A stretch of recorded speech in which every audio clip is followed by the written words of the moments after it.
Evaluating speech number 3 that was given by Carlos Benitez is evaluator number 3, Kristiemarie Rosa. Kristiemarie!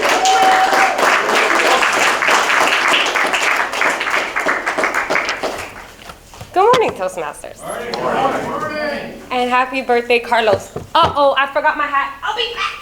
1 second. Okay. Sorry about that. I have to look the part since it's Carlos' birthday and I'm his evaluator. Whoa. My phone is talking. Okay. So Carlos sent me his speech and he also gave me an evaluation form. He started by saying his goal in life was to be a better version of himself every day and to make a difference in someone else's life. If we all know Carlos, then we know what he does and we know that he is definitely making a difference in many people's lives. Sorry, most of us, I already said that. Sorry. 4th quarter, 65 years old.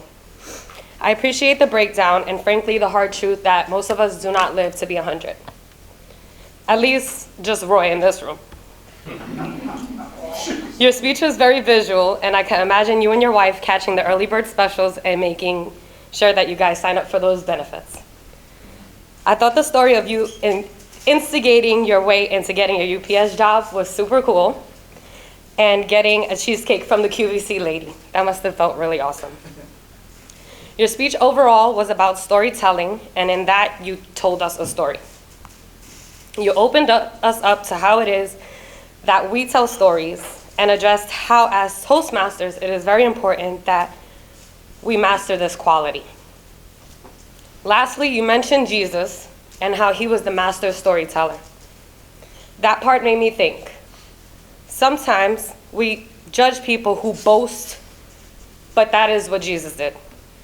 He truthfully overtold stories to grow his faith and to make his followers believe. And if we could believe so passionately in our stories, we could also master storytelling. Lastly, it is your birthday, so I'll leave the critiques to the evaluation form. I think you did a great job. Thank you.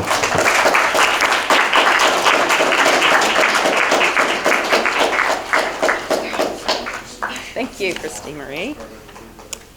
Our final evaluation this morning, evaluating DTM Blake Smith, is DTM Jordan Comaker.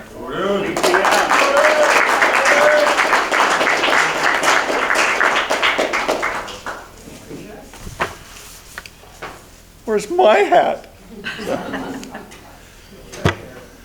Well, ladies and gentlemen of the Toastmaster jury, this was an absolutely delightful speech. One of the things we need to think about first, it was an out-of-manual speech, a non-pathway speech.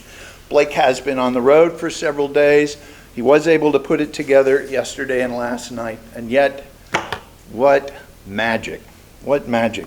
In July of 1989, the Berlin Wall came down, and Blake Smith joined Winter Park Toastmasters. And Roy was president, and yet we're still here. What makes a great speech? A variety of things, but one of the things you look for is early on to forge a connection with the audience. And Roy did that. And he did it by starting, Blake did it by starting. By starting with a story. Am I doing what I did last time, Chris? By starting with a story about how he joined, and he drew us in immediately. He had the eye contact, he had the voice inflection, he had some beautiful phrasing. I had a home. That's how a lot of us feel. And that's another way that he connected. He used humor. I normally don't get buzzed this early in the weekend. I love that. And he gave us some history.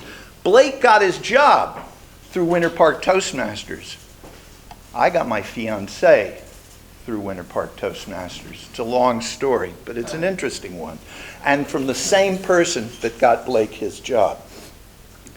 Blake's history is our history.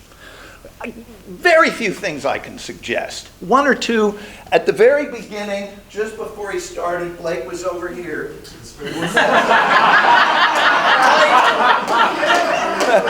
Listen, at least he didn't have a coffee disaster before the meeting like some people I won't mention. You might do that 30 seconds earlier. To paraphrase Toastmaster Benitez, the most important day in a Toastmaster's life is the day you join and the day you find out why. This is the greatest club in this quadrant of the galaxy. May you have another 35 wonderful years, and may all of you enjoy it with him.